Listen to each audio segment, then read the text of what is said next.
ang limit sa 187,000 na piso mula 16,000 piso.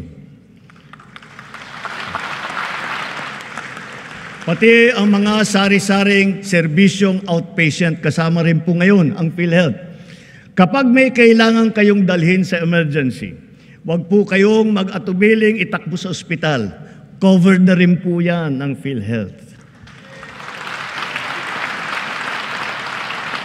Kapag lumabo ang mata ng inyong anak at kailangan magpasukat ng grado, pati na rin ang pagpapagamot nila laban sa malnutrition, ito rin ay covered na rin ng PhilHealth.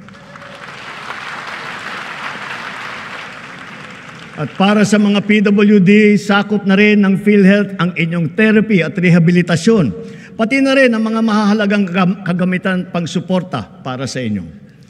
Pinabibilis pa natin ang proseso ng pagbayad ng PhilHealth sa mga ospital at mga klinika para naman siguradong maayos at hindi naantala ang kanilang serbisyo sa mga pasyente.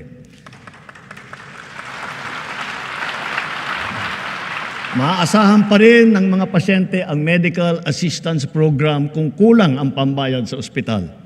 Mula pumasok ang administrasyong ito, nakapaghatid ito ng tulong sa higit 11.2 milyong Pilipino. Higit sa lahat, padadaliin pa natin ang proseso ng medical assistance dahil ipapasok na po ito sa ating e-Gov app.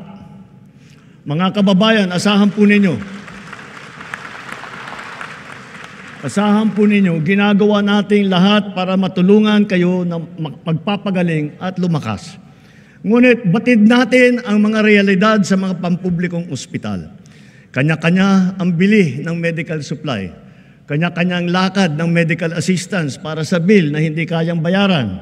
Kaya sa lahat ng aking binanggit na mga haligi na itaguyod na natin, ang bahaging sasagutin ng PhilHealth, ang sari-saring pondo na pamahalaan para sa medical assistance kagaya ng MAIP, PCSO at PAGCOR, at ang karagdagang pondo na ibibigay pa natin sa mga DOH hospital, areglado na ang lahat sa ospital pa lang. Wala nang kailangang pangpuntahan o lapitan pa. Ito po, itinuloy na po natin ang zero balance billing. Libre po.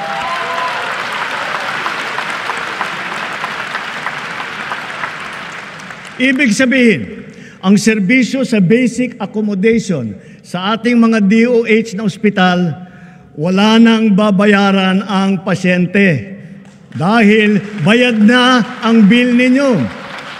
Uulitin ko, wala nang kailangan bayaran ng pasyente basta sa DOH ospital dahil bayad na po ang bill ninyo.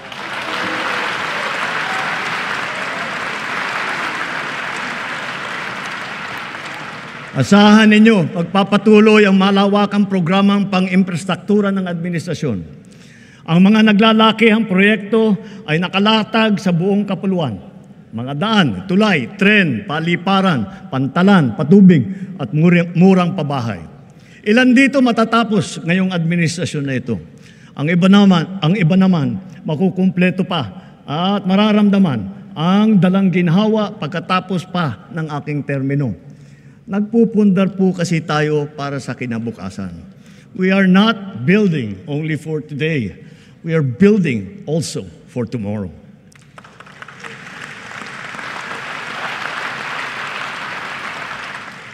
Habang ginagawa ang ating mga tren tulad ng North-South Commuter Railway at ang ating mga subway, patuloy din ang pagpapaganda natin sa serbisyo ng MRT at saka LRT. Ang dating 20% diskwento sa LRT at MRT para sa PWD, sa senior at sa estudyante ay tinaas na natin sa 50% na diskwento.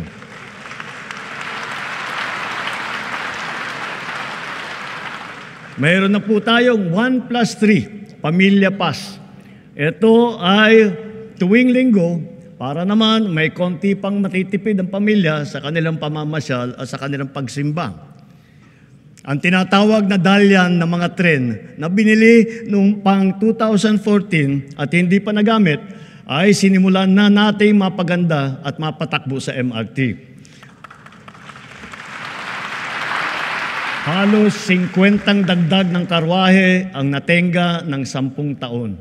Sayang yung pera, sayang yung isang buong dekada. Pero ngayon, naayos na natin. Ang 3 bagon ay nagagamit na ngayon. Asahan ninyo, ang ilan sa 45 ay magagamit na rin natin bago matapos ang taong ito. At ang iba pa ay susunod sa susunod na mga taon. Magtatanong ako sa iba sa inyo, naalala pa ba ninyo yung tinatawag nating love bus? Ito yung popular na pampublikong bus sa Metro Manila na sinimula noong 1970s. Ngayon, hindi lang natin ibabalik ang love bus, gagawin pa natin itong libre.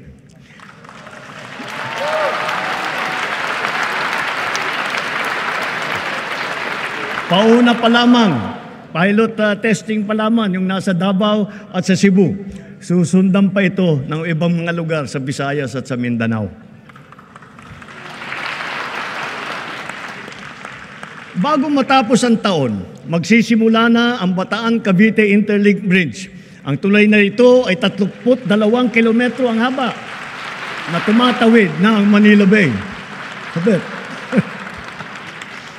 Kung ang biyahe ngayon mula Mariveles hanggang Naik ay umaabot ng 5 oras, balang araw ito ay magiging 45 minuto na lamang.